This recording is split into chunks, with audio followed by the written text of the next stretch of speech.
Te mando un besito.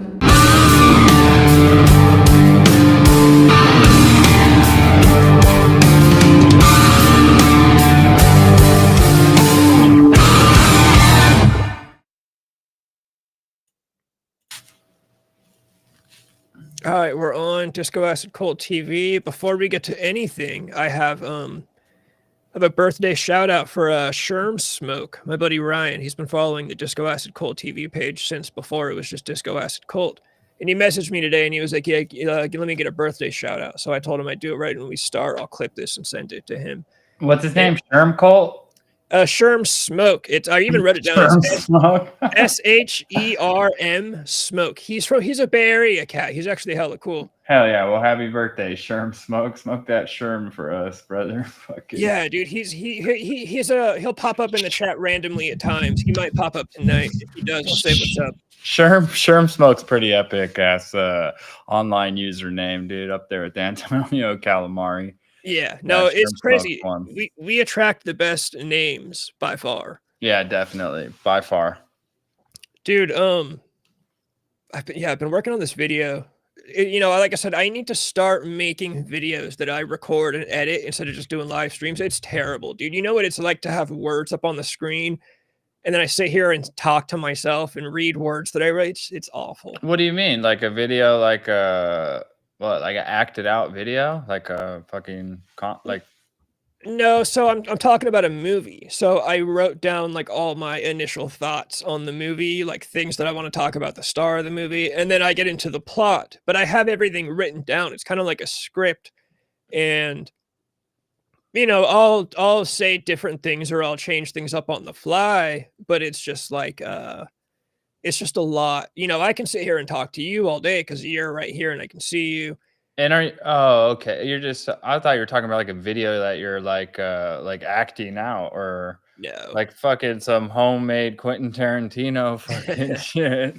That I feel like would be easier. Like if I was acting or doing some shit like that, I could do that. But when it's literally just me being like, all right, so today we're going to be talking about this movie. And first and foremost, we got to talk about this actor. I discovered this actor back in 2020. It's like, dude, I can't fucking do it. So it's like an like a fucking Netflix short film documentary. You're making your own like short film. Well, it's like whenever you watch just like a movie review on YouTube, like yeah. I guess you would call a review page. I guess. They write that. They write that shit out before they record it. I always wanted to be the cool guy. Like I wish I could just turn on the camera and just fly, because that's it rock off the rip. Yeah, that's what's crazy is when I go for my walk or my run every night.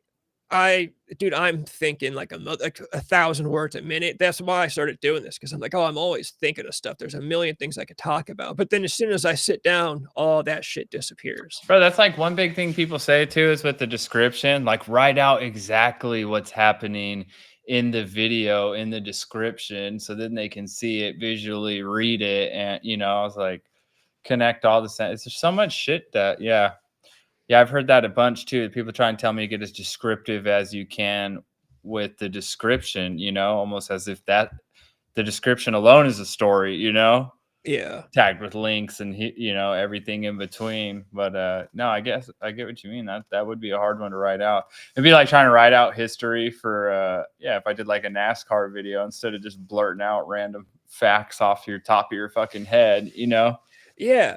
And then it's hard because you have to add things and change things on the fly just so it seems more natural. You don't want it to sound like you're reading a fucking script. Damn, I never even thought of that. It must be hard for those dudes, because I watch tons of like YouTube short film made like damn near like documentary. Like some dude made his own documentary to style the shit on YouTube. I watched tons of shit like that, dude. Yeah, me too. It's crazy how much like. Dude, I watched there's a slideshow insert their own like takes of audio. Yeah, it's a lot. It's a lot. I watched this video about I forget what it's called. It's called the 4 on the Floor murders. It's the Laurel Canyon murders, but they happened John Holmes, the murders that he was kind of involved in.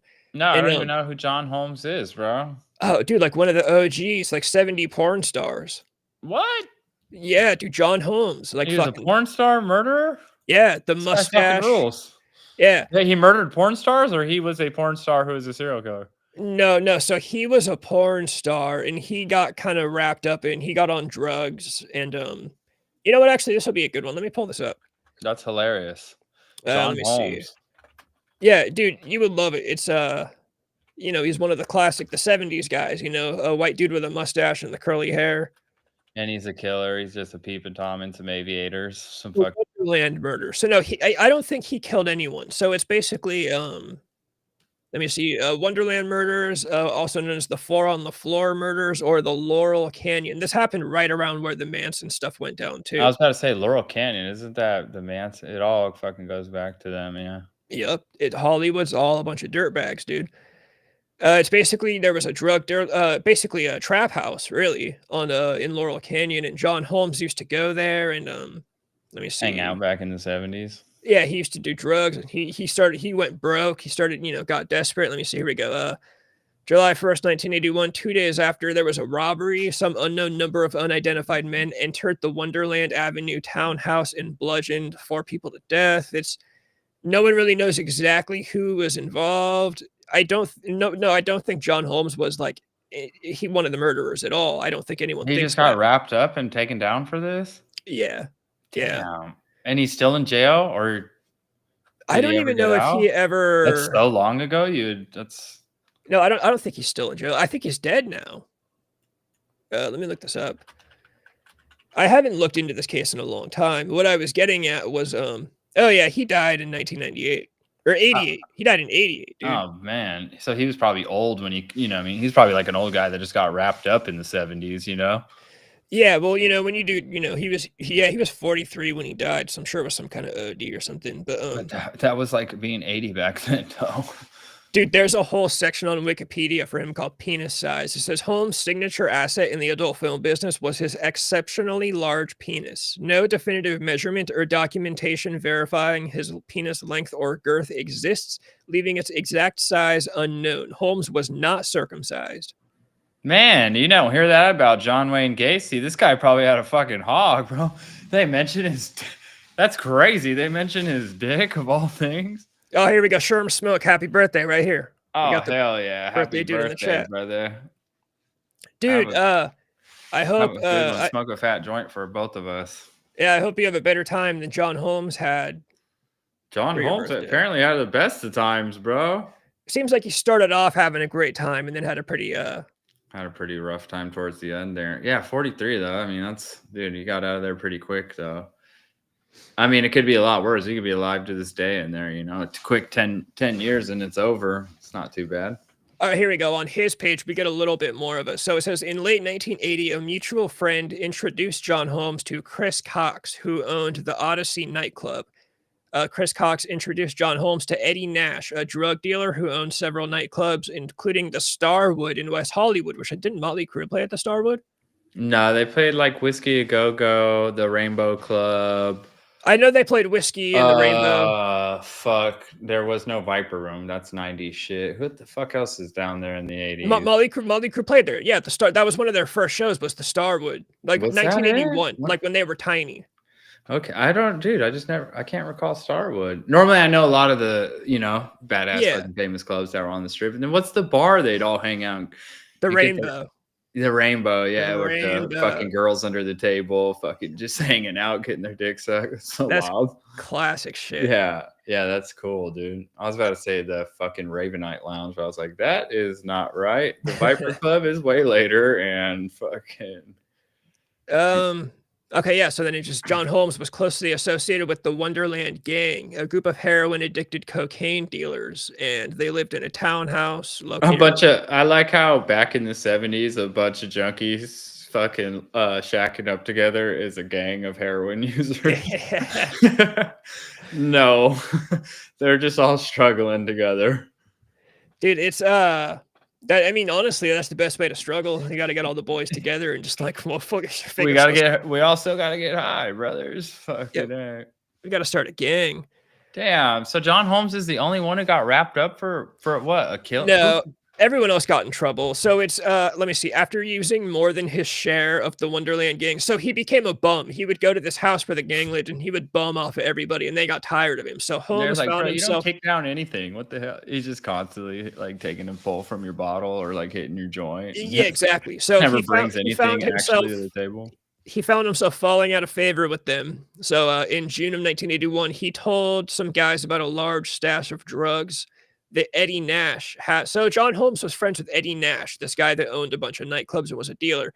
But then John Holmes, being desperate to get drugs, he went to the gang that was getting mad at him, and he basically told the gang, "Hey, Eddie Nash has all this jewelry and money in his house." So "Hey, Holmes is the guys." guy that he set this robbery up, basically.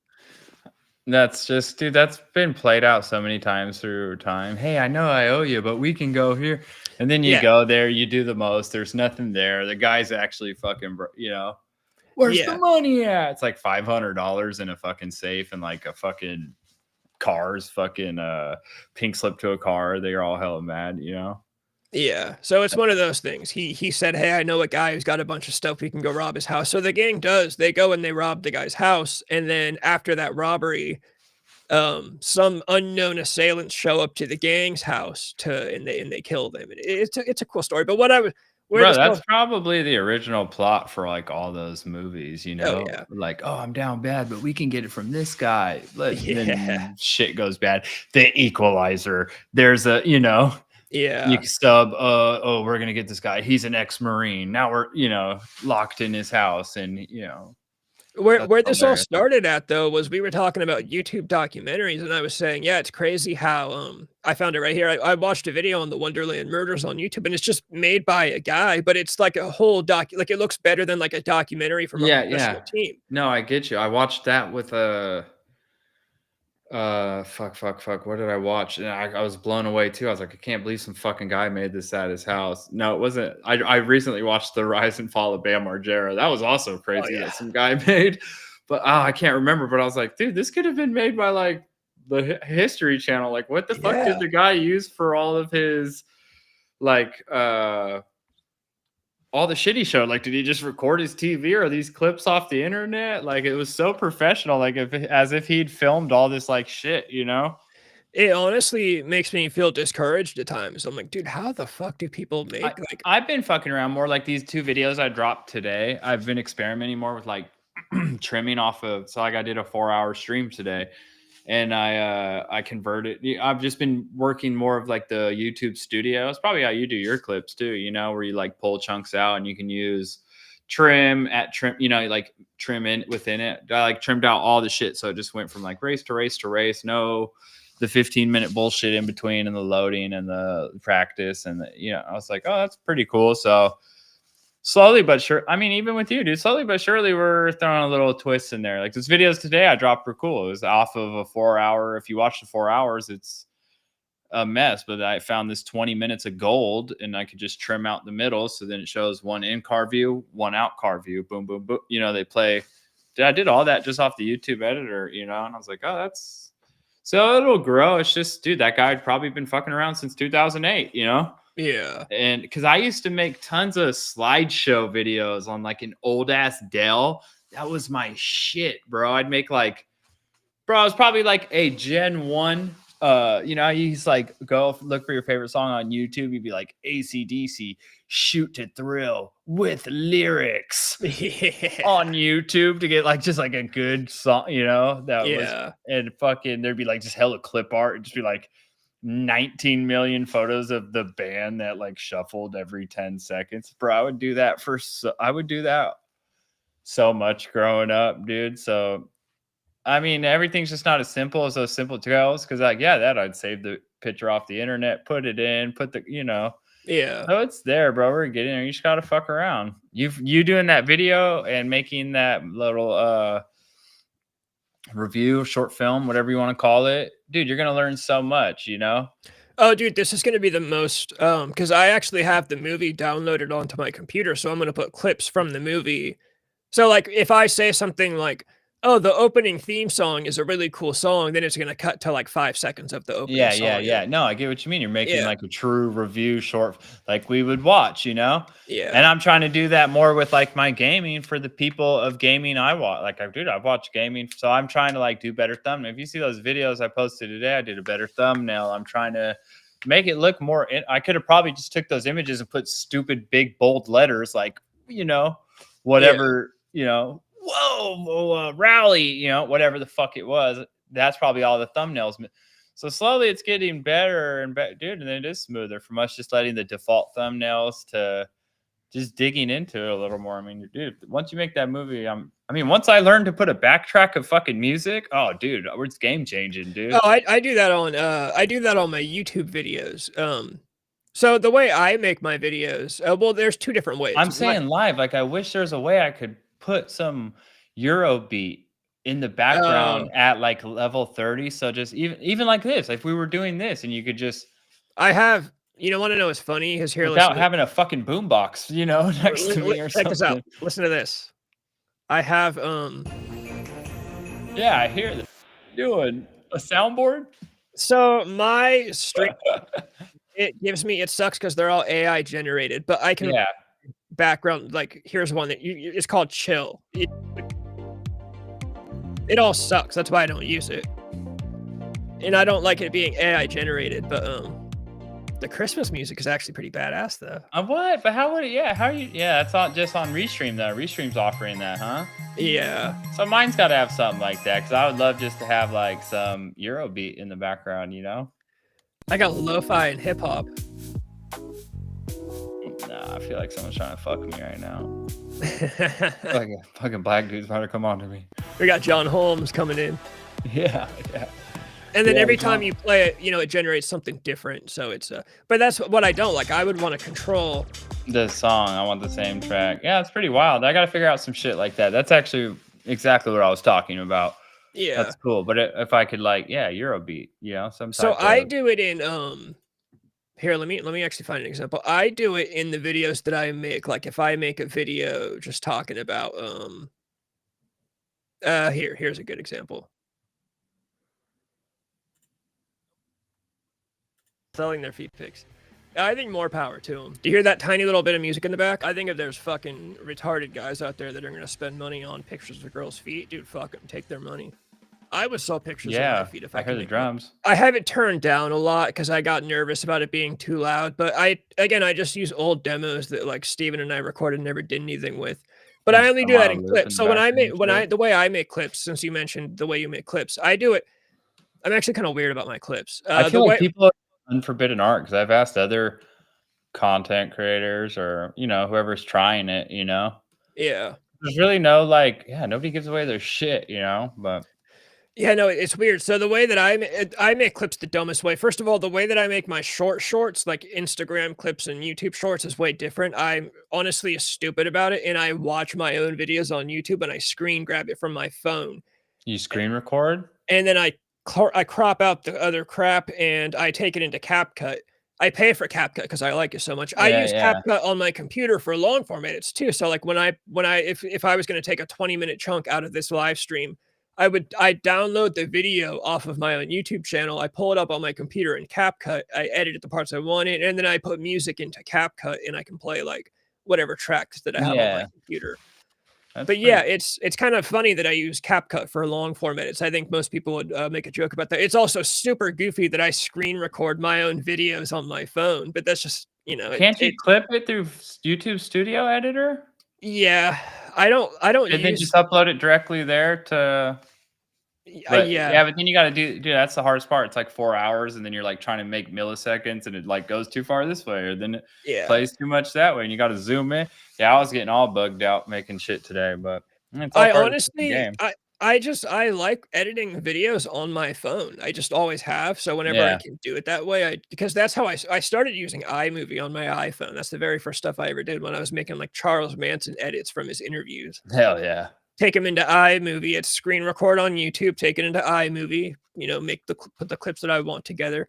And then I discovered CapCut because I wanted to start putting captions on my videos, and CapCut has the caption options, and then you could do the animated captions and all. CapCut's actually really cool. It's kind of like cringe as it is. It's got Why do really you think it's so everything. cringe? I've never heard anything bad about CapCut. I never have either. I think it's just kind of like, it's like TikTok Entry level style. starter. Yeah, people would call it like, oh, it's for TikTokers or whatever, but Fuck it's it, got dude. everything. Yeah. Who cares if it's getting the job done? Yeah, I use Filmmaker Pro. I got to pay like $35 a year, but that's how I do a lot of, not even a lot of, that's how I've made everything I've ever made, even shit Yeah. with music. And yeah, there's different ways. I mean, there's no set way to how to do this shit, and there's no book on how to do it right. You kind of just figure it out, and it's just finding your niche, and then kind of that's the whole production is how you guys put it together. That's part of the following too, is people like how shit gets put together too. Yeah. No, I'm still waiting for the day that I make enough money to just pay some nerd to do all this stuff for me. Yeah, make this look cool. Yeah, honestly. Hey, just watch last night's stream and take out whatever you think I would want to clip myself. That's the thing. You'd have to find somebody that knows you well enough to know the stuff that you would want to clip. Yeah, and they have to been around. You just got to get it bigger first, and that shit'll solve its own. Those problems will solve themselves, dude. People start hanging around stuff that's working.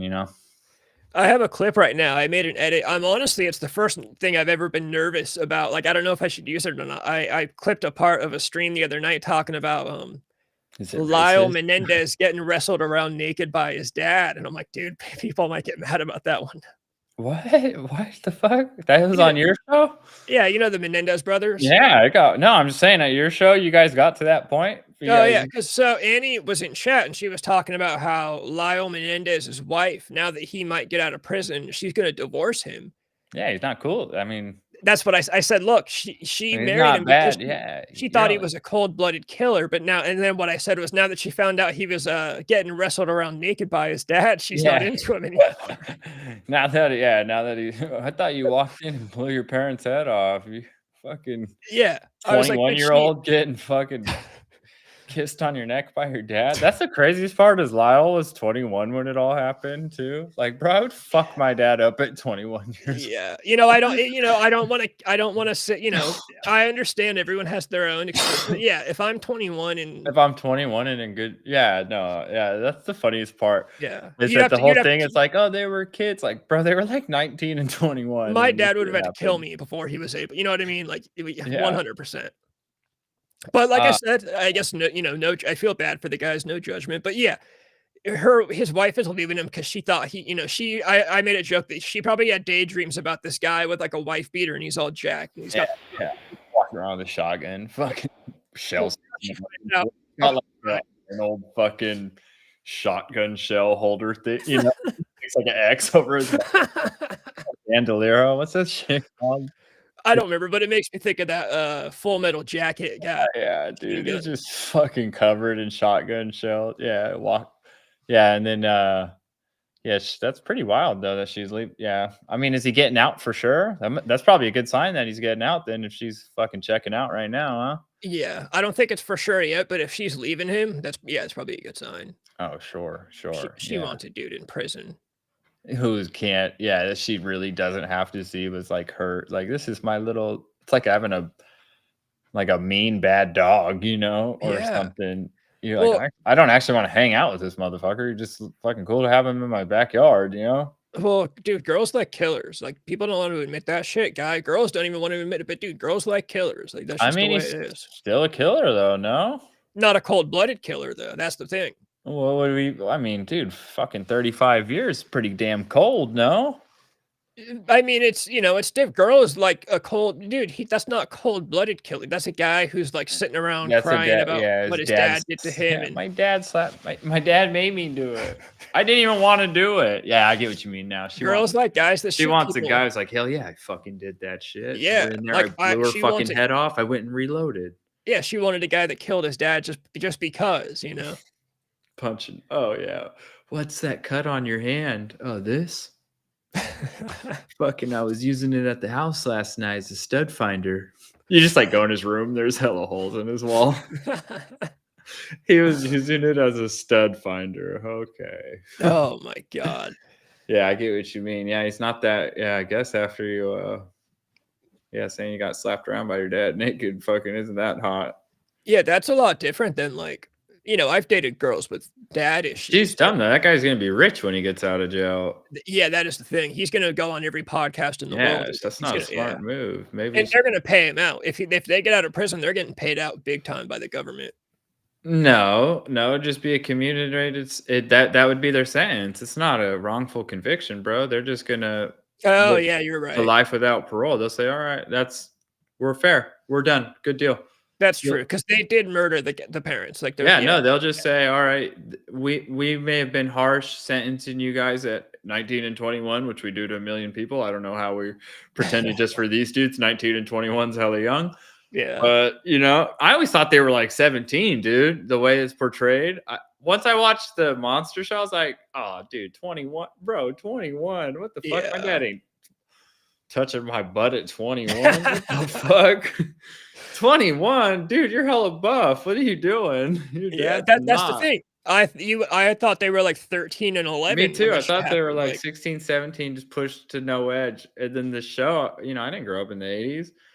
Yeah, the show hearing their age, I'm like, what the fuck? That's just like a 21-year-old guy murdering his dad. Like yeah lock that guy up forever, you know? yeah. It's totally different. It's totally different when you hear about their ages. You're like, dude, they all could have Yeah, they I mean, they I'd could have fist left. fight. I would be drunk fist fighting my dad at a bar at 21. Like, what the fuck? Oh yeah, dude. Like I said, my dad would have to fucking kill me to touch my butt. Like Yeah, at like 2one. Fuck, that's wild. literally over my dead ass. Like Yeah, yeah, literally. That's the only way you're gonna, you're gonna have to kill me. yeah, that's But just that's fucking wild. Yeah, they're just gonna call what 35, or they've done 35 years. They'll just call it, hey, maybe it was harsh to give you life without the possibility of parole.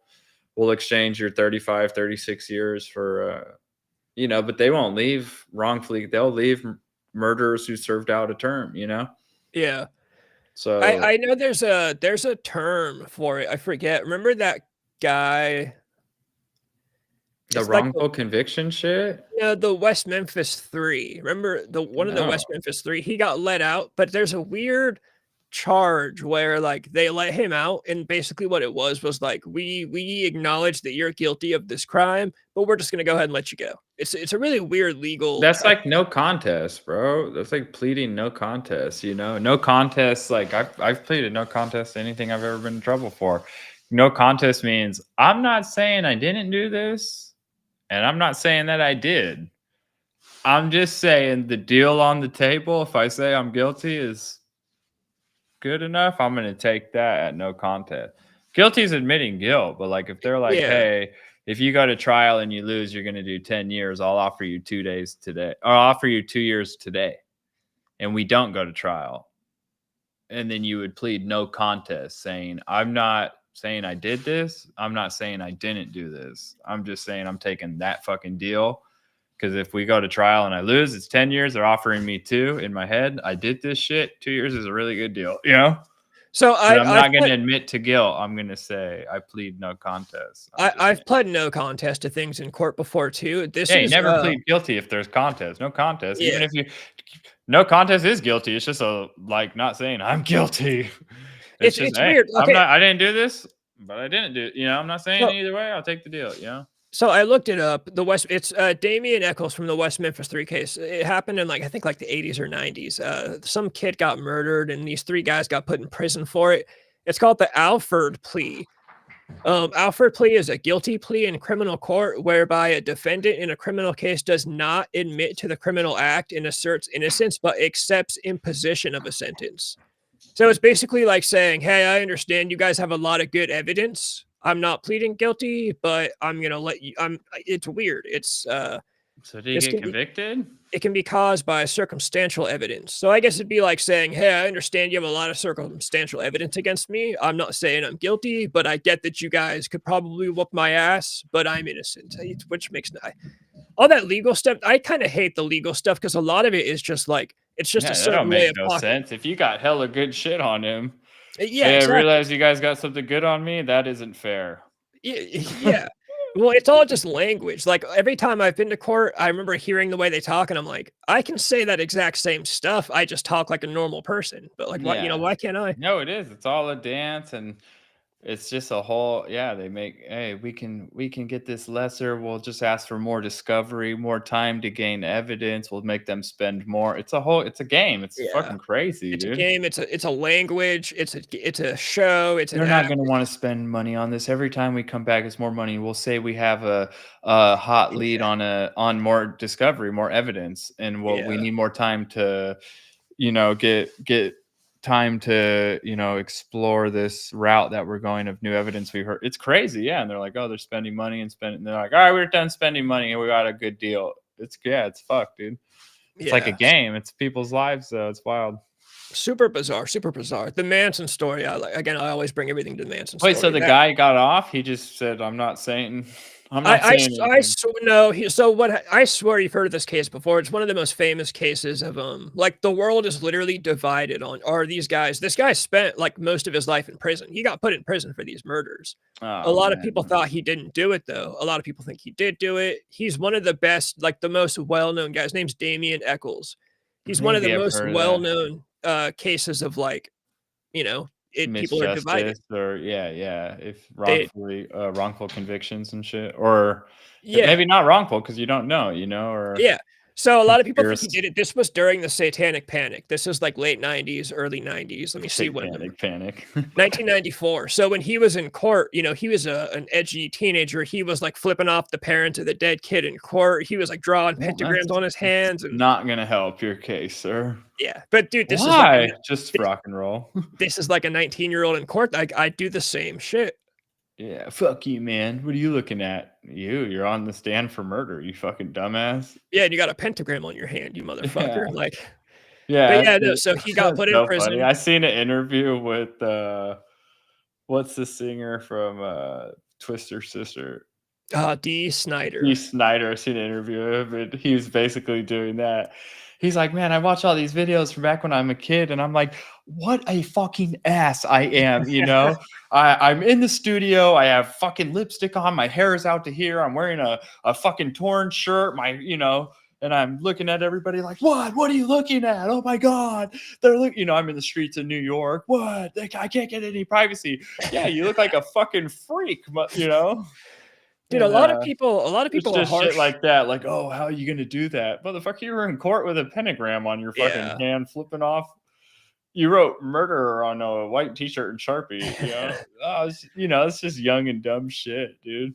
A lot of people get harsh on them. Like, so there are definitely times I'll look at like Facebook memories. I'm saying some cringe shit, or I'm wearing something good. But generally, when I look back, I'm like, dude, I look pretty fucking cool. Like, no wonder girls liked me back when I was fucking Yeah, 19. hell yeah. Yeah, I'm kind of into it when I see myself. Of course, there are things that I was like, okay, that's a little over the top. I did wear the Christopher Drew headbands in high school because my girlfriend wanted me to. I'll Those eat things are that. I'll so eat funny. that. Right. I'll take that one. But sometimes I'm like, dude, I had some cool pants on that day. Like I Yeah, pulled those off pretty well. that's hilarious. That's funny. Um, D. Snyder. D. Snyder is like, yeah, bro, look D. at you, Snyder's like, motherfucker. he's like, "Oh, I can't," he's just acting like a prima donna rock star, and they're like, "Well, dude, look at you. You look fucking insane right now. Yeah. You're 6 foot fucking 5, and you look like a goddamn clown that exploded, you know? Like, what the fuck? Of course, you're in the business district of New York. Of course, everybody's looking at you, you know?" Man, I was never a big Twisted Sister fan, like their No, music. me neither. They got their one song. They're just, Yeah. they're like they're like they started the hair metal, I think, you know. Yeah, I think they were definitely one of the first. And they went the farthest with it as far as their look. Like Yeah, they yeah, they were they crazy. were They look like legitimate the cross-dressers. Flintstones. Yeah, they look crazy. One Yeah. guy's like looks like fucking Barney Rubble. Like, what are you doing? Yeah. They were out there. He did. He had like a bone necklace. I'm like, bro, is that the Flintstone guy's outfit? What are you wearing? Really, the guys that did it the coolest really are Motley Crue and Poison. Yeah, Poison for sure. Poison with like the fucking python, like lime green python skin shit. You're like, what the Yeah. fuck? They really pulled that shit off. Fucking crazy ass like neon zebra patterns and shit. Yeah, they Yeah. were Even on the wild. guitars were like Yeah, neon pink yeah. and shit. Yeah, the good dude. Like think CC Deville did. Yeah, like a lime green python Yeah. skin design. It's just crazy. Dude, CC DeVille is the With fucking like a man. matching top hat. You're like, what are The you top doing? hats, dude. Yeah. That is that is the So one that is rock and roll. That is the one bad thing about Slash, was that Slash wore the top hat, and the top hat is always goofy, I'm sorry. The coolest footage of Slash is when he's not wearing the fucking top hat, dude. I know. Why did he go top hat? Abe Lincoln. Yeah. He went There's a full fucking Abe Lincoln, there's like a dude. legendary story. I think he was just drunk in a thrift store one day and he stole the top hat. He put the top hat, which I imagine to do with the top hat under his shirt. Like it's like Yeah. he made it happen. How do you steal a what a fucking ass. That's the story? Oh, man, Yeah. that's weak, dude. It I saw an interview, Alice Cooper was like, "I gave Slash permission to wear the top." I guess Alice Cooper claims the top hat in rock and roll. Yeah, I seen a legit interview where he's that like, yeah, but "Yeah, I gave him the blessing to wear the top hat. his is It different was though, my 'cause thing." Alice Cooper wore the top hat because he was doing like a stage show where A he was like a ringleader. carnival. Yeah, yeah, the ringleader. Yeah. Slash was wearing the top hat like it was just like, It's like oh, I'm a gonna guy, yeah, like a guy at the bar in a top hat. yeah. Some guy at your local bar in a top hat with fucking drunk, smoking cigarettes, playing a guitar. Yeah. Dude, I love how it legitimately, when you look at a lot of pictures of Guns N' Roses from the 80s, you can really see Slash will always be like propped up, like he's leaning on something or he's leaning on someone because he's just like passed out drunk and they have to take pictures that day. That's like Guns N' Roses is like one of my favorite stories. The whole, they were gonna get signed, their first major label record deal. Axl Rose is like, I want $80,000 in cash in my hand if I'm gonna sign this contract. And it's Geffen Record. They're like, bro, we don't give you fucking cash. We can give you a check. It's like, well, then I'm not interested. It's like, bro, this No guy's way. That homeless. really? This guy's homeless, living in like his stripper girlfriend's house, and he's telling Geffen, "I'm not interested unless you give me cash." They ended up talking to him, and they gave him a check, and it ended up being fine. But those guys just didn't give a fuck. They were just that hardcore, fucking homeless, heroin on the streets, living at girls' houses for free. I'm not interested unless you put cash in my hands. Like they were really You would hardcore. lose the 80 grand tonight. Oh, nowadays for sure. No, Nowadays, him then. If you gave him 80 grand cash that night, he's losing it. oh yeah, no, he probably spent it all in one night for sure. But I just mean back then, Yeah. rock and roll was such a hot commodity that Geffen Records dealt with this shit. Nowadays, if a record label called me and I said I want cash, they'd laugh and hang up on me and say, "We're not going to make rock and roll's dead. We're not making money on you." Yeah, yeah. Dude, I wonder what they signed him for the check. Yeah, I can't remember the exact amount. I don't remember. I don't think it was 80 grand, but it was something along the lines of he wanted tens of thousands in cash, and they were like, "We can't give you cash. We'll write you a check." And he was Axl This is Rose, a dude. fucking business, bro. This is a Yeah. corporation, dude. But Axl Rose probably not wearing a shirt, probably in, like, David Yeah, Geffen's yeah, right. office with no shirt on, like, pissed drunk, like, "I want cash right now." Flannel wrapped around his waist or some shit. Like tourist style, Disneyland tourist guy. Dude, the fucking man, the Yeah. absolute man. Dude, I wonder what they got paid for their first deal, dude. They probably got ripped off. Yeah, probably. Probably either ripped off or I mean, a cool amount for their for their situation. Ripped off, underpaid. Fuck yeah, dude. No, they probably did. What was their first album? Oh, their Appetite for one of the greatest albums of all time, Appetite No, for is that Destruction. really their first album? It's literally known as one of the greatest debut records of all time. Oh, Yeah. dude. Yeah, it is, hands down. Yeah, the opening track is "Welcome to the Jungle." Your Yeah. first thing you ever release is fucking "Welcome to the Jungle," dude, like, it's yeah. Epic song ever. "Sweet Child of Mine," "Paradise City." Yeah, "It's So Easy," Damn, and they Night probably Train. got ripped off. They probably don't own it. They probably, they probably You get royalties. They have to get, that they're so rich now. They're one of the highest, their tickets to see their show today, they're, like, one of the hottest tickets, which is ridiculous because Axl can't I mean, so the thing about Axl not he's being hella able to fat sing. now too. He's like hella little and fat. He's Yeah. crazy. He's so funny. I always respect Axl though, so he can't sing, he sounds like Mickey Mouse, but I always say, "Of course he can't sing, listen to his voice." He tore his voice up in the '80s, that's not his natural voice. He, You like, think he just tore his vocal cords? it's everyone knows it. So Axl, his natural voice is a baritone. You hear him talk, he's got a super deep voice. The way he got the Axl Rose voice, the high pitched, Yeah. yeah. So that voice, I guess they were at band. I have Slash's book from like 2007. I guess they were just dicking around at band practice, and Axl just did this voice as a joke, and Slash was like, "No, man, sing like that. That sounds cool." So that's how he got Fucking his stuck voice. him with it, huh? Yeah. So he shreds his voice throughout the 80s for our entertainment. You know, he sacrificed his voice for us, is the way I put it. And now he can't really. What I haven't really heard him. I don't hear any of their live stuff. Oh, dude. Let me Bad. let me give you a. Oh my god. Literally sounds like me. Like when you hear this, think about Mickey Mouse. Oh, poor man, dude. It's basically It's all good. He made so many bangers, bro. He'll have money coming in till the end of time, dude. He's just having fun.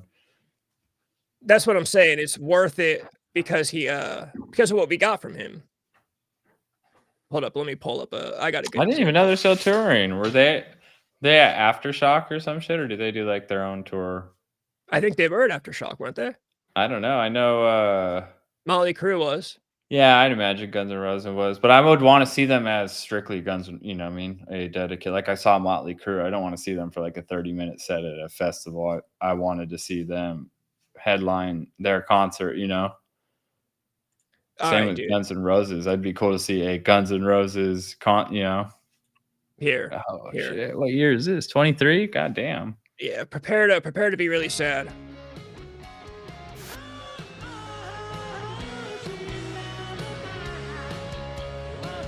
I can go do back. right now. I'm monetizing. Go back to the verse. You said what? I'm monetizing. Yeah, that hurts. The top Right. hat lives. Okay, here we go. We got his voice coming.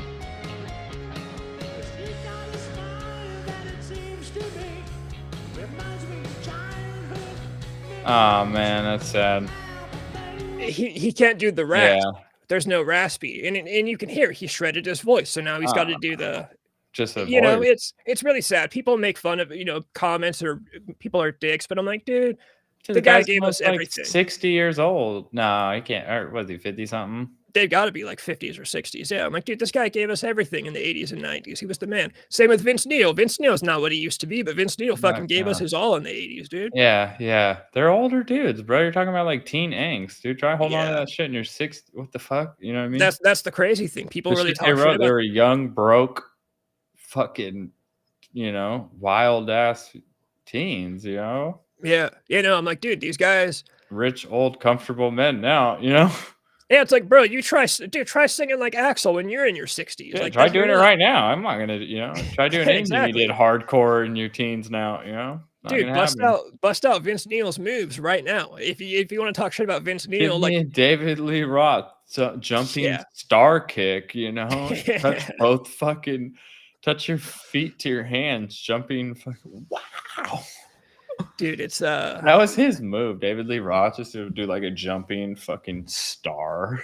David Lee Roth was just Hairy and epic. even if David Lee Roth couldn't sing, I'd be like, dude, he's still look at this guy, he's the man. Yeah, the suspenders and like the gloves and yeah, he's wild. Hella hairy chest. Fucking Diamond Dave. Fucking hairball, dude. All Oh, right, dude. Man. I'm gonna hard segue. I gotta show you this. Some fight promotion in Romania. This is the walkout. This will be a quick little thing we'll do. It'll be a little bullshit joke, but this is how this guy chose to walk out for his fight. I even muted it so we can talk over it. Oh my goodness. I think there's a song anyway. Not so. America. Damn. What's the song? Big Dog? Big Stepper. I don't even know what the song is. Yikes. That's actually pretty fucking hard to.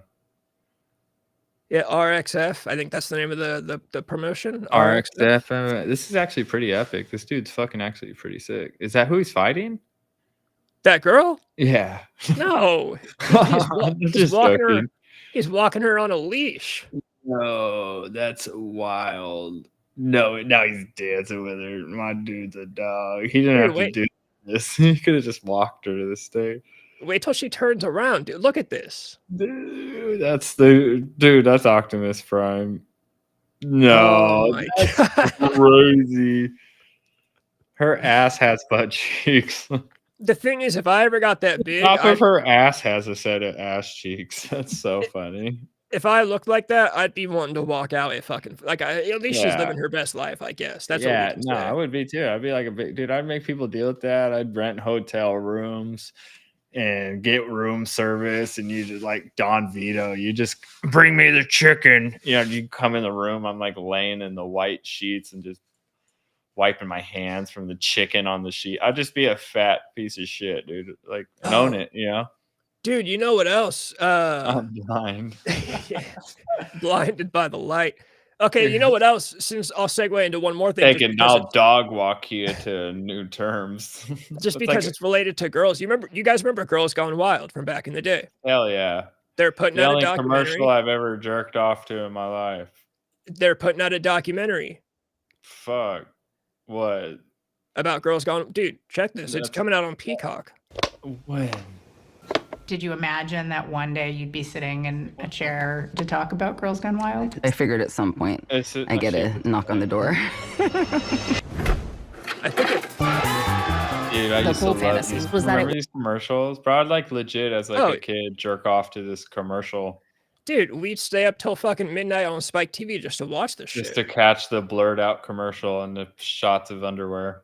Was real. The girl you've had a crush on comes up to you and says, It was so shocking. Hey, I'm over here. It blew my mind what Joe Francis was able to convince these young girls to do.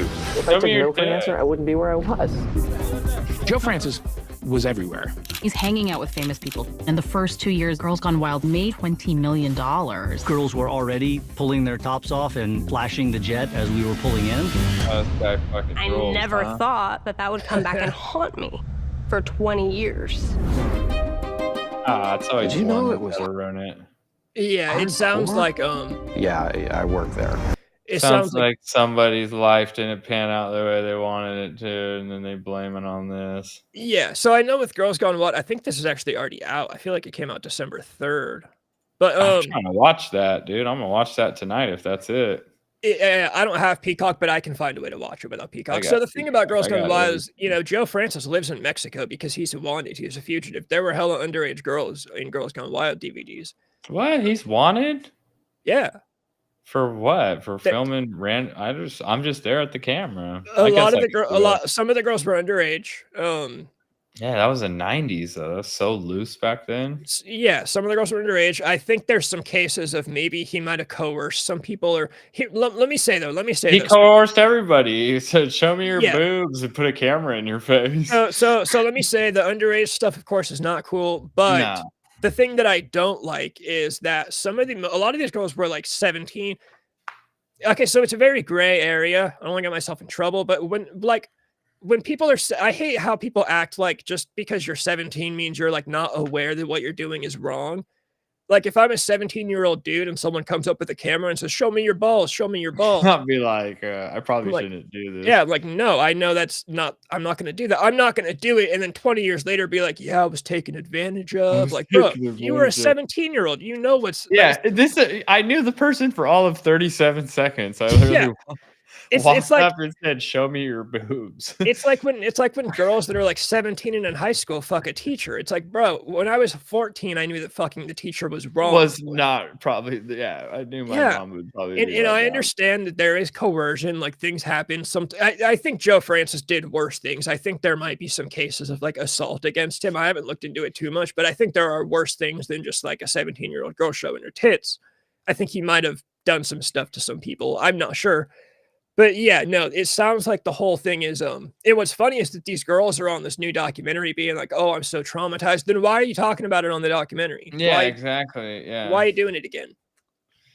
Some of the girls try to claim that they get stopped in public. People like nobody recognizes you from a Girls Gone you were all Wild. blurred. It was 90 blurred too, so they blurred Yeah. the tit. It like blurred everything in the area. You know Yeah. what I mean? I'm like, It was like nobody, dead even one blurring. if they bought the DVD and saw you not blurred, no one recognizes you from a 1999 girl or a 2005 Girls Gone VHS Wild. fucking 1 in the morning infomercial DVD. You know? Yeah.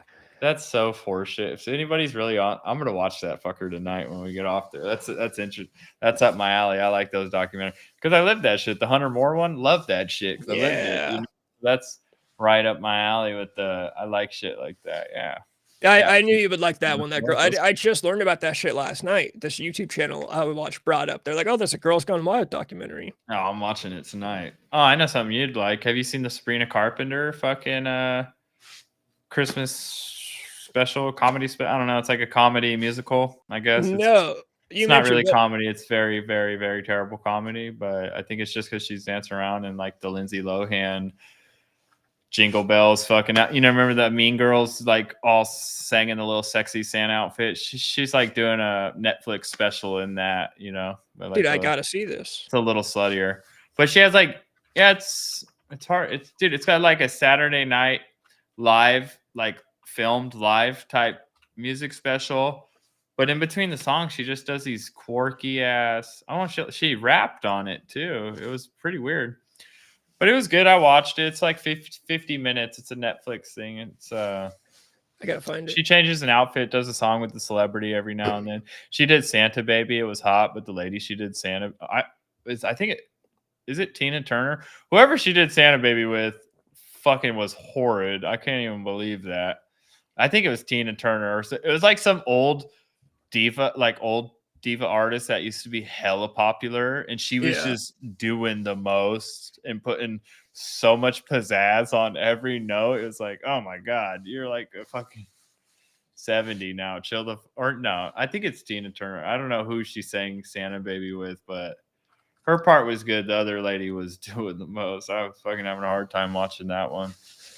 So Sabrina Carpenter, obviously, I think she's hot. But the other thing is that I have a soft spot for that teeny bopper pop music. So I do like her music a lot too. Her new album is really good. But of course, she's also just a total babe.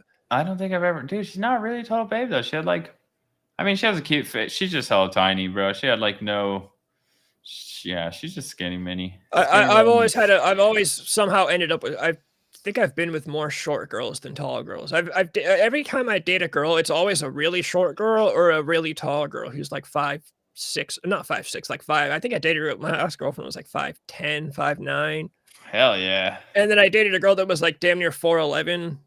That's fun too. So it's always been one or the other. But yeah, the short girls are cool. Yeah, no, I watched that the other night. I figured this is the first one I thought was, oh, Rob would really fucking like this. Does she sing the whole time, or is it? You said it's yeah, no, dude, you would dig it. It's pretty fucking cool. She sings all the Christmas classics. Her voice is I've never heard of her. I just watched it. I was like, oh, it's this #1 on. You know, they released it. It's Christmas special, whatever. It's Christmas. And then I've seen you mention her, and I turned it on, and yeah, dude, the broad's got a voice. Broad's got a pair of lungs on her.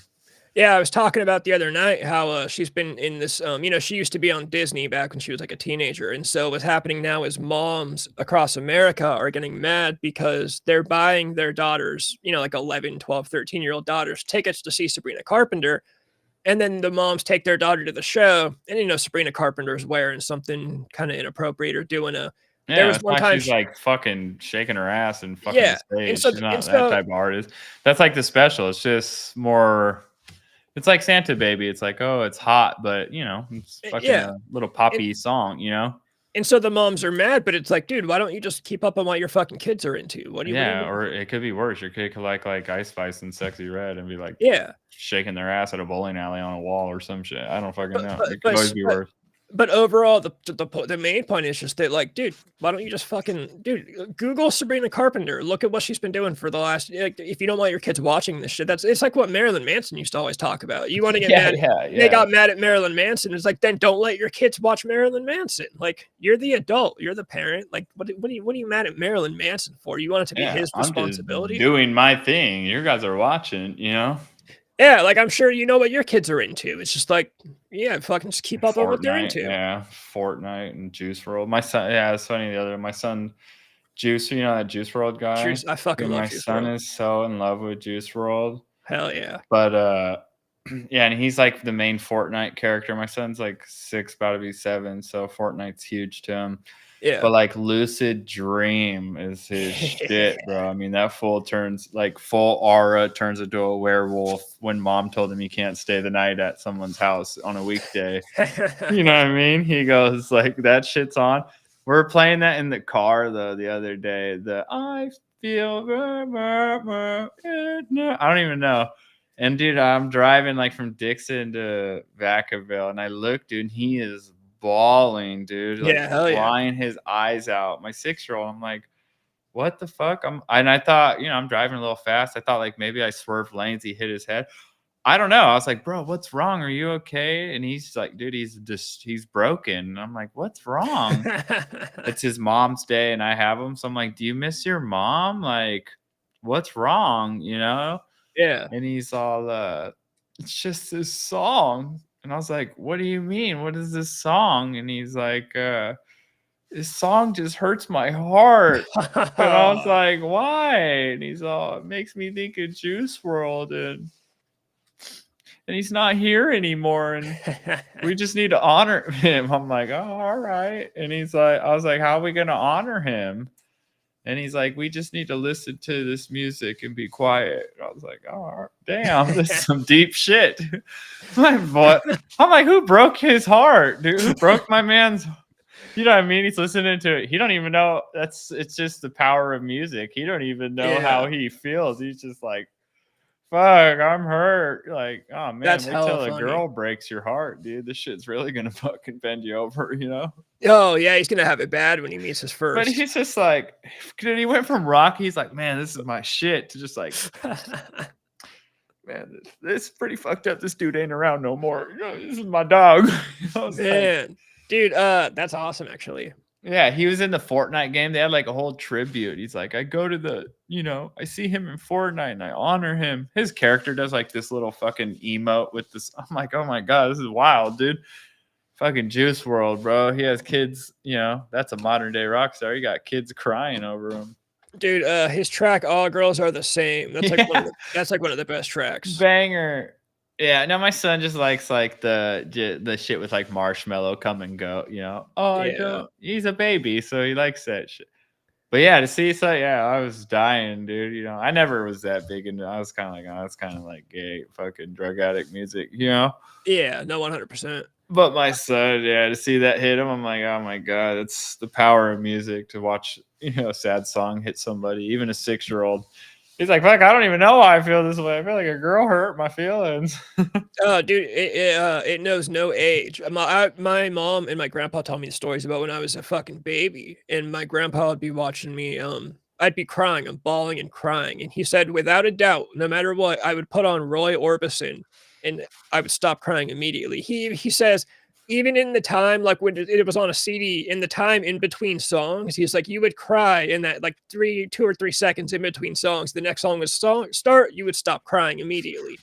So I guess I've always just been super into Roy Orbison, which I still am. Roy Orbison is the man. Yeah, Roy Orbison's the man, dude. He's got some fucking bangers. I've sent you some fucking shit. Him and the traveling. I've almost said the Wild Thornberries. There's the traveling Wilburys. You know him and the Wild Thornberries. Yeah, it's like the traveling Wallberries, or that group I showed. I showed you a group. He's in a group with like all the hitters from his era. You know, he's got a song. It's one of my favorites. I think it's actually a cover of a Johnny Cash song. Just, "You're My Baby." That's one of my favorite Roy Orbisons. Of course, you know, Pretty Woman. You Got It. Yeah, You Got Me is a banger. Pretty Woman's such mainstream that I hate the super mainstream. Yeah, even like Back in Black, but I loved Back in Black. But I'm like, I can't be like caught fucking playing Back in Black. You know, I was the same way. I get it from my mom. My mom loves Smashing Pumpkins' first 2 albums. Once they hit like 1979 and Bullet with Butterfly Wings, my mom's like, I can't do it anymore. They're just too Yeah, I get so it. The way that I was able to kind of get myself over that, when I was 19, that's when I got very into Nirvana. I listened to everything except for Smells Like Teen Spirit. I would not listen to it. And then I remember one day I was sitting around, I was smoking pot because I was 19. I was smoking a shit ton of pot, driving down the causeway to work, just smoking, drinking a 40, doing my thing. And I finally just put on Smells Like Teen Spirit. And the way I was able to frame it was I was like, oh, you know what? This song is so mainstream because it's so undeniably good. Like, yeah, it is. It's a banger. Dude, that's like fucking no, Appetite Destruction is that being their debut album is fucking insane still. Yeah. Mind blowing. I would have totally thought there was an album before that. You know, one of the things though, Nevermind. No, Nevermind is not there first. No, that was their second. Bleach. Yeah, Bleach would was be a great the album ultimate first, dude. Yeah, I saw an interview with him too. He's like, Kurt Cobain. He's like, I kind of fucked up dropping Nevermind because that's a career's worth of songs right there. I could have released one of those on an album for the next 12 years and been rich forever. And Instead, I don't know how many tracks is on it. I think 12. Yeah, it's he's either like 12 or 11. Yeah, he's like all 12 are fucking bang. I could have put 10 shit songs with one song on each album for the next 10 years, you know? Yeah. And which is crazy to think, because even what was after that? Inuit or no? In Utero. Is that? I thought that was okay. What's their first album? Oh, Bleach. So Bleach and Nevermind, and that's all they did. There's a compilation of B-sides called There's a fucking Bleach. Yeah, there's hella versions of Bleach, like Bleach fucking demo. I've heard like the raw of the Bleach. I don't like that. There's a newest one. Well, yeah. Now that they're so big, there's all these box sets and unreleased. Yeah. But they put out after Nevermind, they put out They only had 3 studio albums? Yeah, that's what's crazy. They only had 3 studios. Damn, it feels like so much more for some reason. Because there's a lot of music they recorded. So you get a lot of B-sides, a lot of unreleased songs, a lot of Damn, all their songs are on 3 albums? That's fucking insane. I can't remember the name of the fucking compilation album. They put out a compilation album of like unused songs, and it was just it's it's them in black and white. Incesticide. No, it's Incesticide. Let me show you a picture of it. You'll recognize it if you see it, I would imagine. It's this bitch right here. Okay, yeah. What's the one of them standing in black and white, all in like kind of like dress, not tuxedos, but suits? Oh, that was There it is. What's that? This is just another box set. Of what's that one called? I think I had that was like the biggest. That was like the famous picture that would come up on Pandora.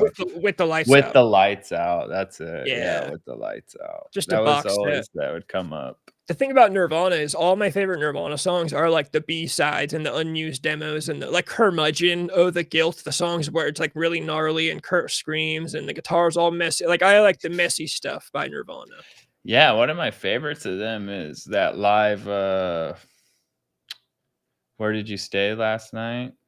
Where Did You Sleep Last Night, dude? Where Did You Sleep Last Night? Yeah. That's in the pod! In the pod! It's a classic. Sun shots! Yeah, he's an epic singer, bro. He's way too good than people give him credit for. So I got like obsessed with Kurt Cobain when I was like 19 through about 24. So I even know that like the whole story of that whole set, that acoustic MTV Unplugged set was Live funeral, bro.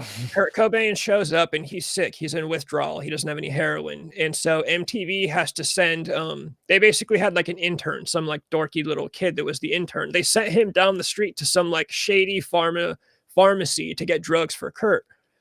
And so I think the guy got Kurt a bunch of muscle relaxers and shit to kind of help him. But Kurt ended up calling a dealer and had him drop off some heroin. So Kurt got to go shoot up before he played.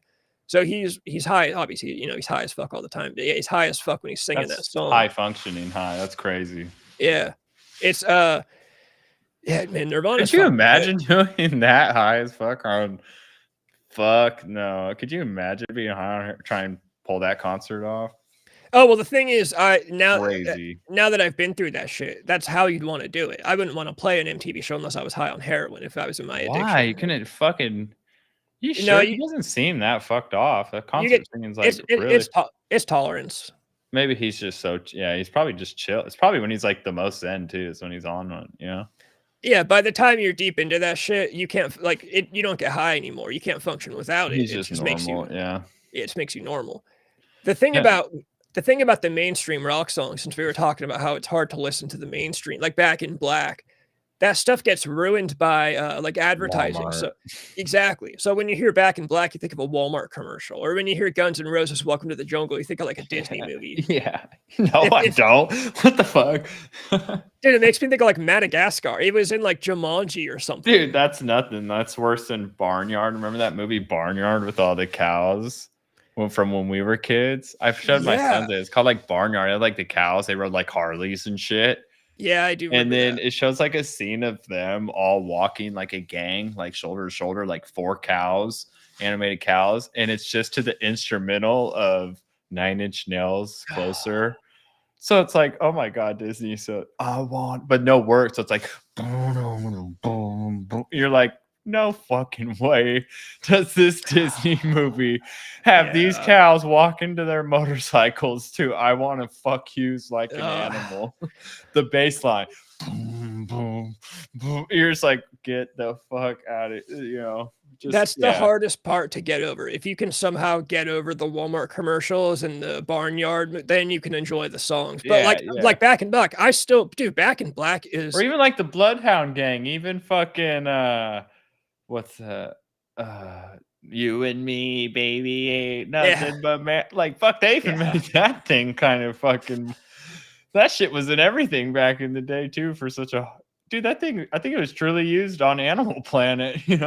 Yeah, I think it was. I feel like I remember it being on there. And they're such like a Satan demonic band. They were probably like, dude, what the fuck? Like, we write hella evil shit, dude. How the fuck is this so pop? Yeah. Yeah, no, just the other night too, I listened to Back in Black, and it's that vocalist, Brian Johnson, dude, he rips that. He was just ripping that shit up on his vocals. Like you hear that, he's just tearing that shit up, dude. He's killing it. I love that track. And I just think of a sale at Kohl's, though. I know it's hard. You're like, just imagine like a little kid putting on a sweatshirt and then like some white girl running, and it's just like a Kohl's commercial, like a Macy's commercial.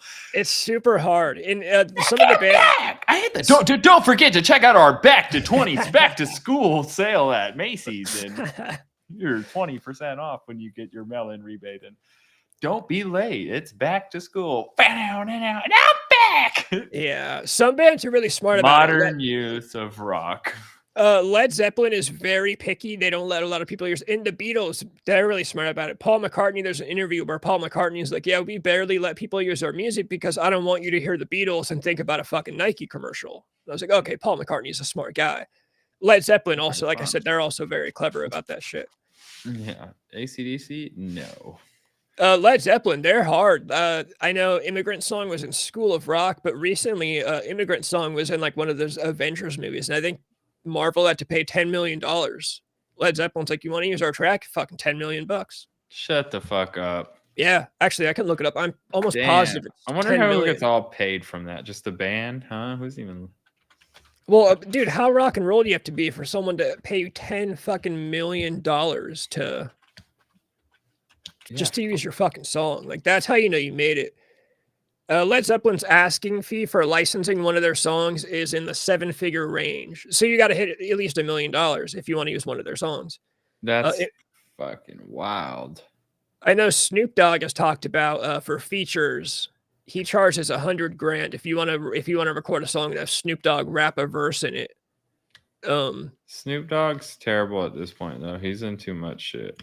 Yeah, he's definitely overstayed his welcome. Yeah, he's definitely oversaturated the market. He's in like a German phone commercial and shit. He's just too much.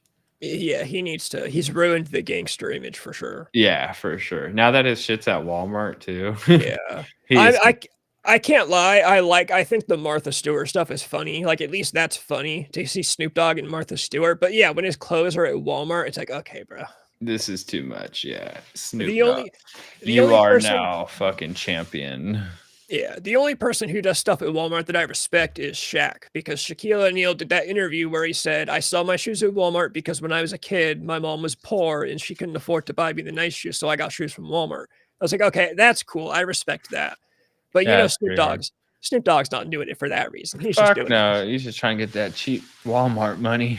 Yeah, he just wants that money. He just wants it all, bro. That's fucking hilarious.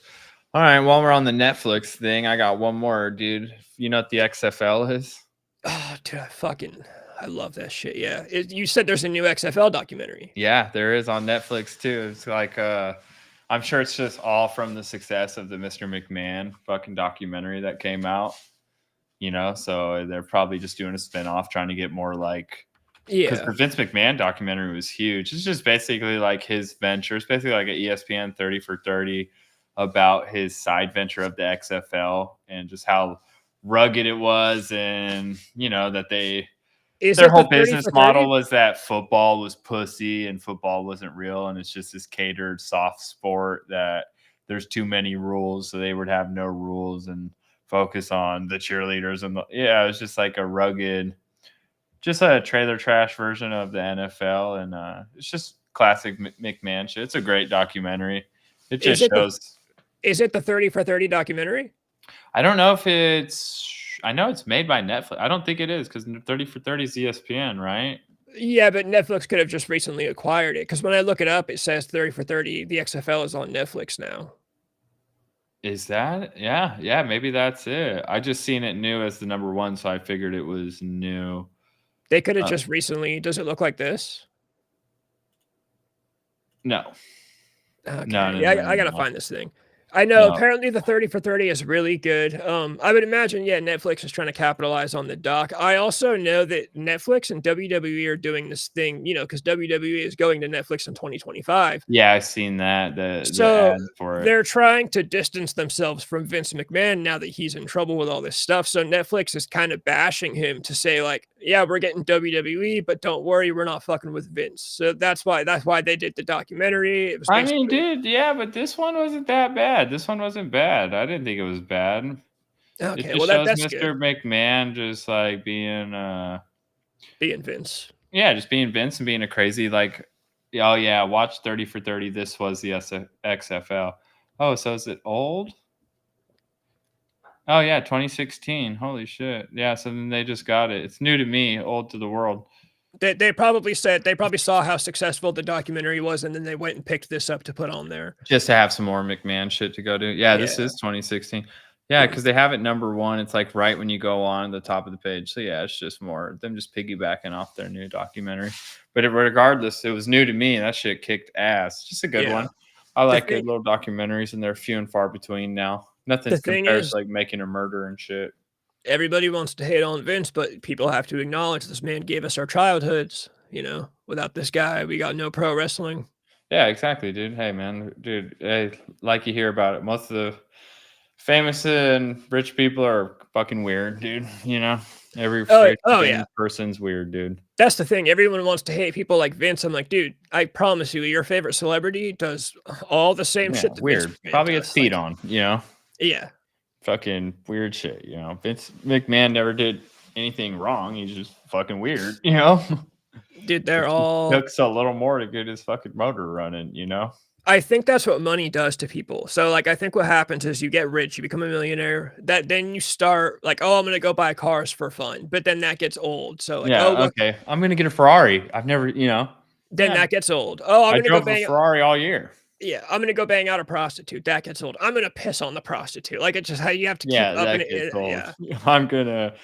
Yeah, exactly. Do the most, spend money, and then it just comes to I'm gonna buy a human and hunt him on an island. There's nothing, you know what I mean? Like, bro, seriously, that's why when you hear that crazy shit and drinking baby's blood, I'm like, dude, I believe it, because like you said, I'm driving a Ferrari. Fuck, I'm gonna drive the Ferrari everywhere. Yeah, I've been driving this Ferrari all year. This ain't that cool anymore. I'm gonna piss in a prostitute. I'm gonna piss on a prostitute. I'm gonna piss in the prostitute in the Ferrari in the backseat. Yeah, in the Ferrari.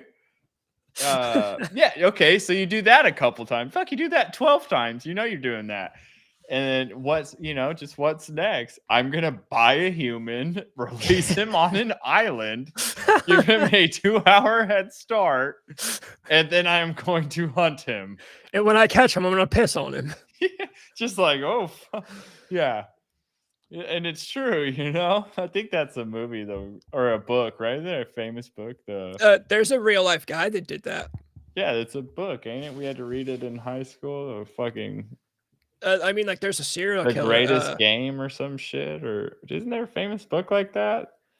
Yeah, I'm sure there is. I was going to say, I'm glad Chase shows up here in the chat. Our chat, it turns out when we start streaming after 7:30, our chat falls off completely. It seems like. I know. What was that about? Yeah. My brother texted me and he said he wasn't going to be able to. So I knew Protomax wouldn't be here tonight, but and it's late. Mark is like East Coast, so I knew it'd be late for him. Oh, and Antonio Calamari's East Coast too. Yeah, so it's late for those guys. Chase, are you saying Mr. McMahon was a hustler? Because yeah, 100%. We say that.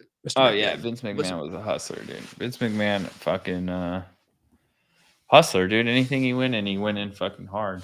The XFL too. He gave the XFL his all. It just didn't work out. Oh, dude, that documentary is hilarious because it would have worked out, dude. But like, the biggest thing is they had it like New Year's and they had the show going. It was their best game. The football was actually looked competitive and legit, and the generators died because somebody didn't fill them up with gas. So they actually lost all, it went off air. Basically, their live stream, went off air for an hour. Yeah, it just fucked them. That's a crazy story because it's something so fucking simple. And that's what Mr. McMahon says. He goes, the whole thing failed because somebody forgot to fill up the gas. Can you imagine being the guy who forgot to fill up the gas in the generator, and Vince McMahon probably whooped that guy's ass? Probably. Well, they're like, the week before it was terrible. The action, the sport, the playing, it was terrible football.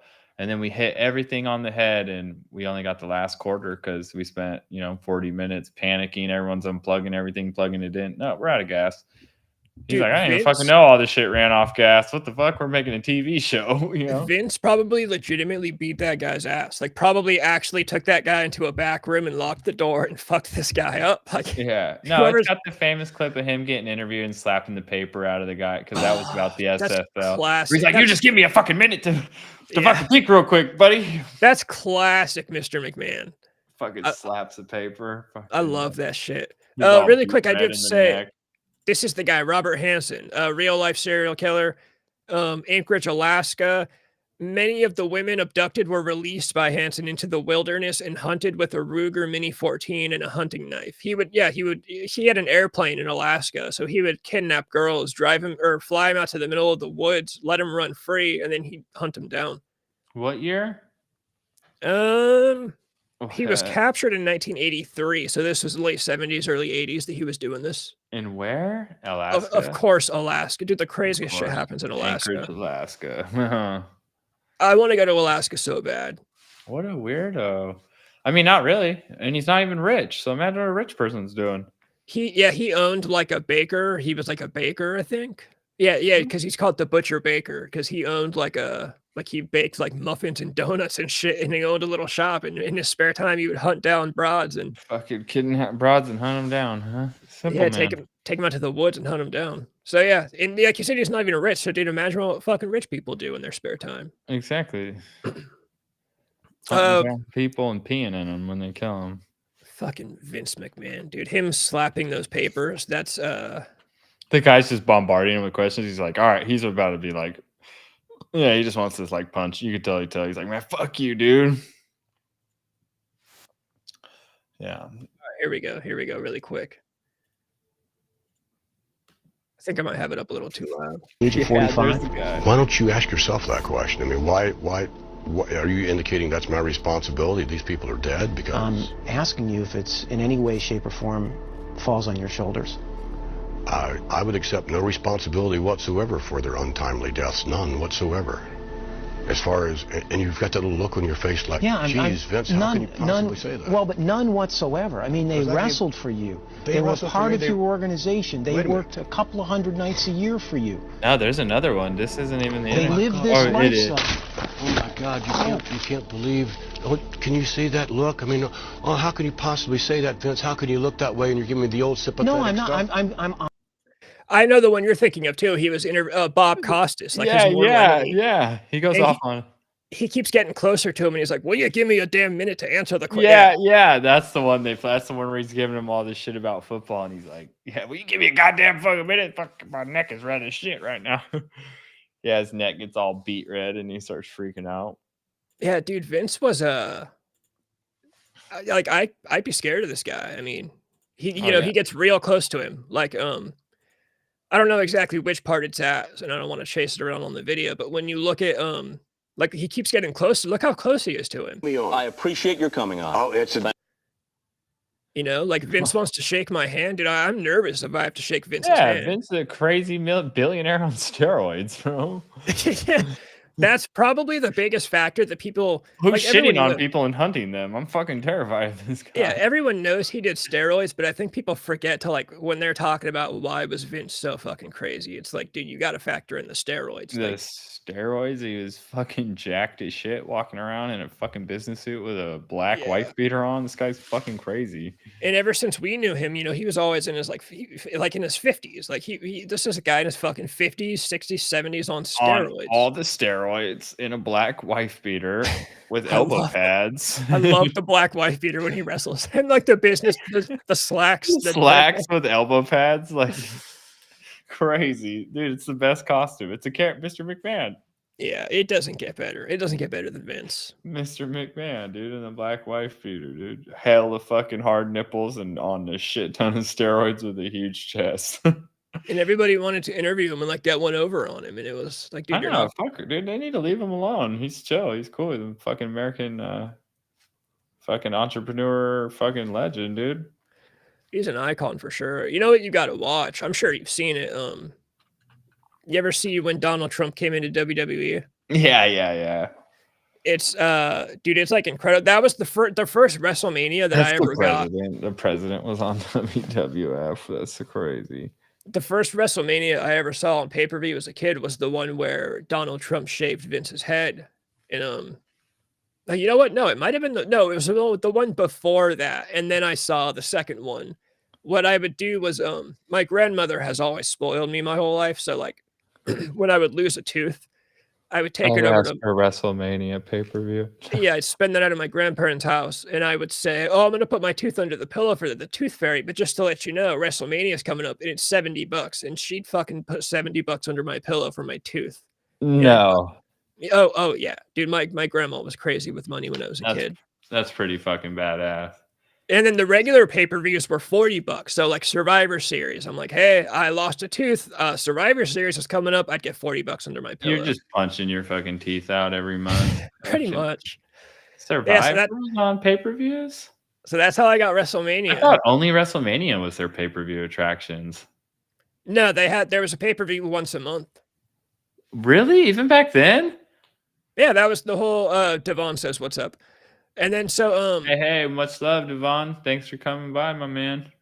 Yeah, every month. The way it used to work when I was a kid was at the last Sunday of every month. So there was like Bad Blood, Judgment Day. There was the Big Four though. The Big Four was SummerSlam, Survivor Series, the Royal Rumble, and WrestleMania. But even in the middle of those, every month there was just smaller pay-per-views. They'd have championship matches. Yeah, dude, Bad Blood, Judgment Day, No Mercy, Armageddon. Yeah, they've always had pay-per-views. I didn't think pay-per-view was that big back then, dude. Oh, that was like half the business back in the day was pay-per-view. Oh, bro, because I remember like Crown Jewel events, Nowadays pay-per-view's dead. That's the thing. It's all of course it's all streaming.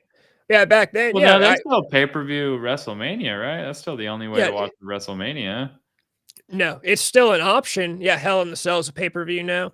Which I actually hate. I hate how they make entire pay-per-views based off of a match. One match, yeah. Rather than in an event, But no, you can still get it on pay-per-view. But now, like, if you have Peacock, you can just watch WrestleMania.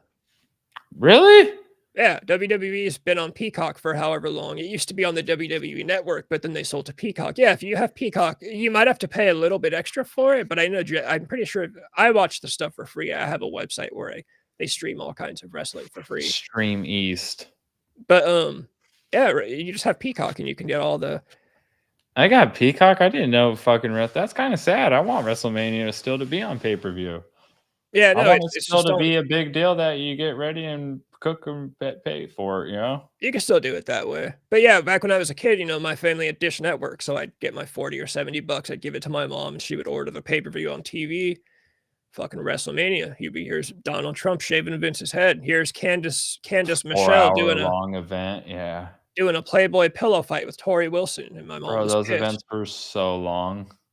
Yeah, they were like but it was all worth day. it. Yeah, it'd be like a fucking 5-6 hour long. I think they started at like 4 or 4:30 back then. Till like 10 at night. Yeah. Yeah, it'd be on until like 8, 9, or 10. Nowadays they're even longer. WrestleMania is 2 days now. Are you serious? Yeah, they're like I think it's like 2 4-hour days. I know it's 2 days. They do Saturday and Sunday now.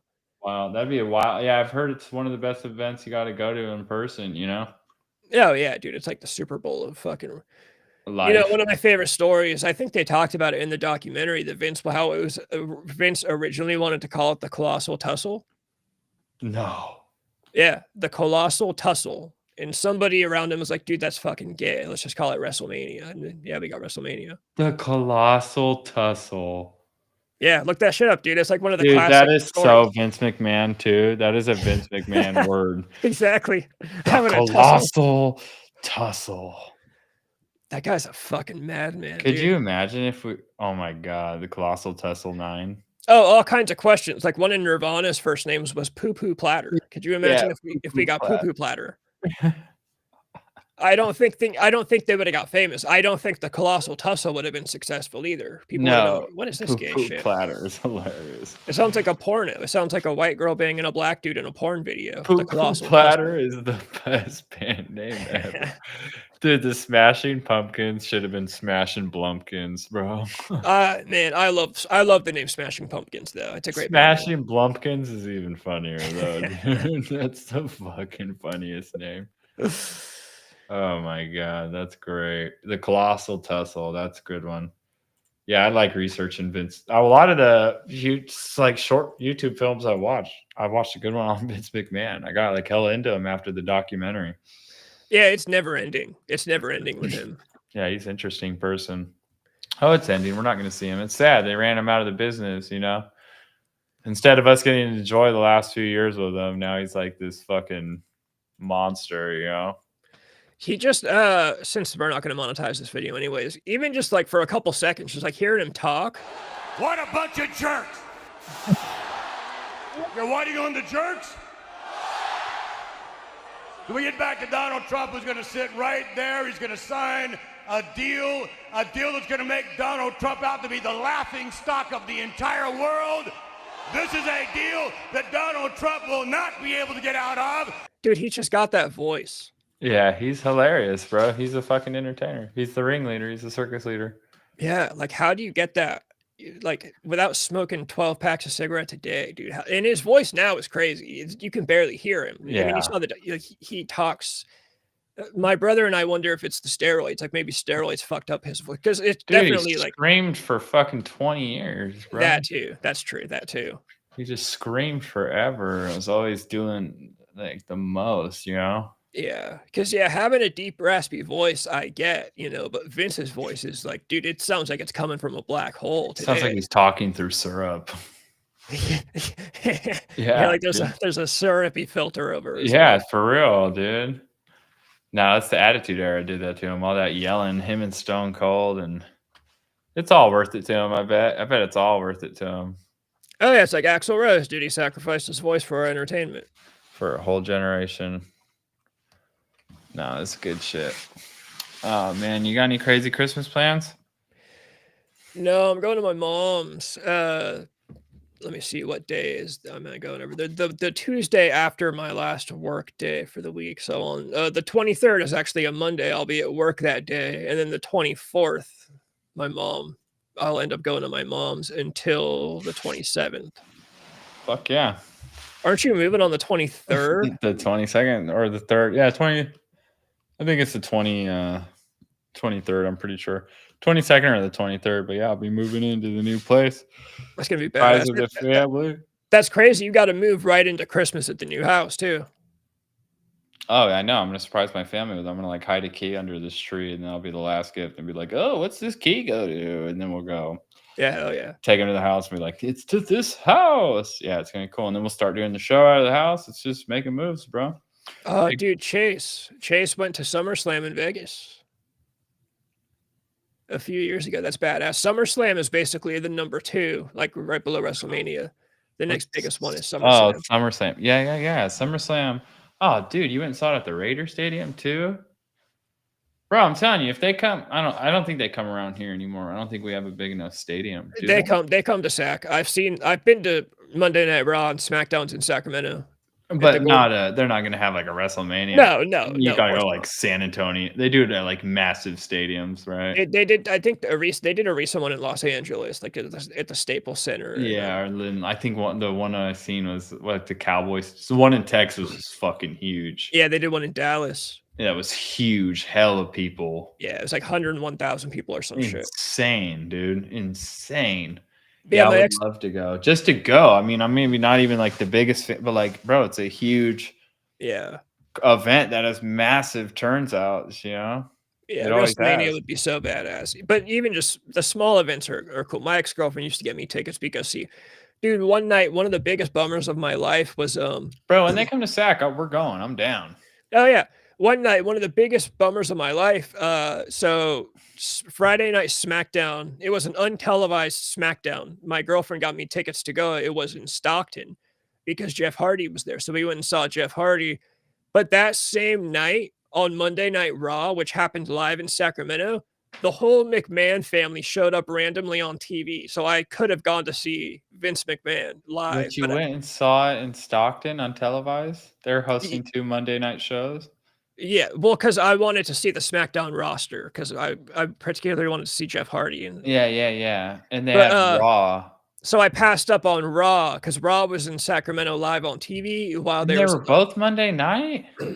Oh yeah, WWE is crazy. They do house shows, just like untelevised events. So like there might be a Monday Night Raw live on TV in Sac, but then in Stockton there's a random untelevised event going on. Damn. That's where they get most of their, or at least they used to. Nowadays they get a lot of advertising money. But back in the day, Vince, one of the first things that Vince figured out was back in like the 80s and shit, wrestling promotions, they used to do live shows that were untelevised, and they saw that as their advertisement for the TV show. Like, so you go see an event down at the local theater, and they'd be like, oh, check out the show on Monday. Vince realized that, no, the TV show is the advertisement for the live event. So they made hella money on the house shows, which is what they call untelevised events.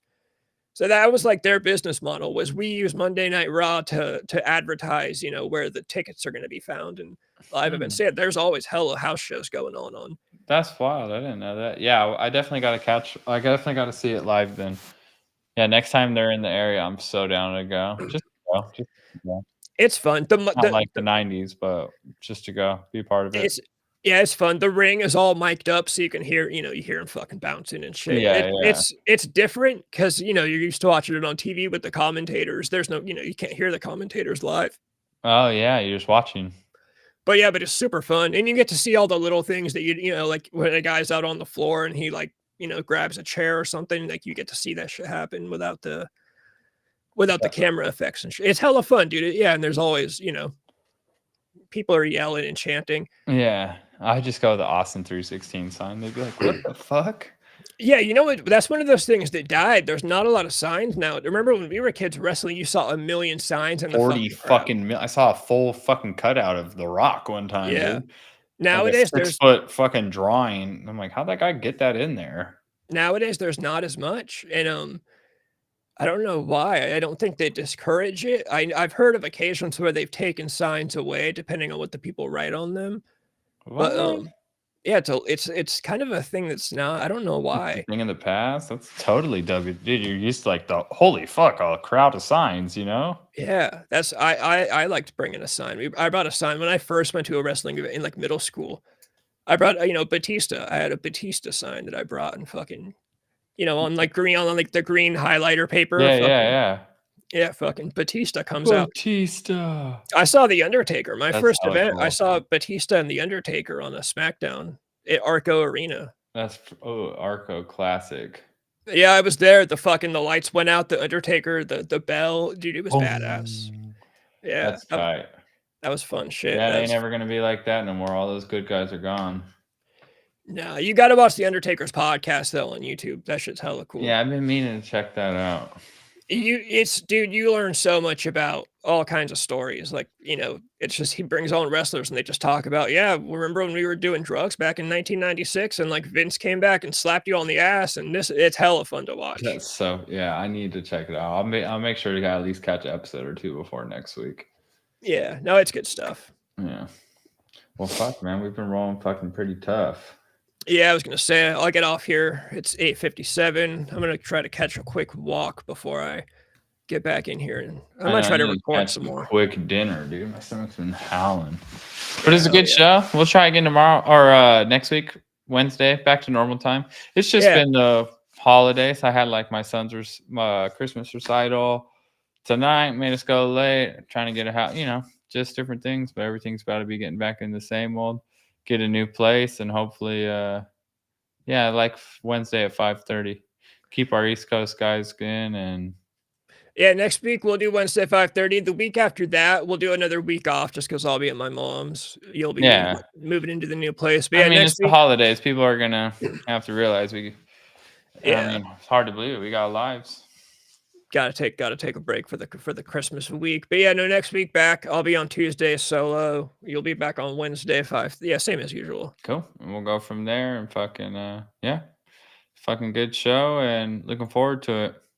Right on. Hell yeah. Well, shit, I'm gonna hit the outro and we can get out. Catch you guys next week. And we're all here today to groove and have a beautiful time together, and that it's only the beginning.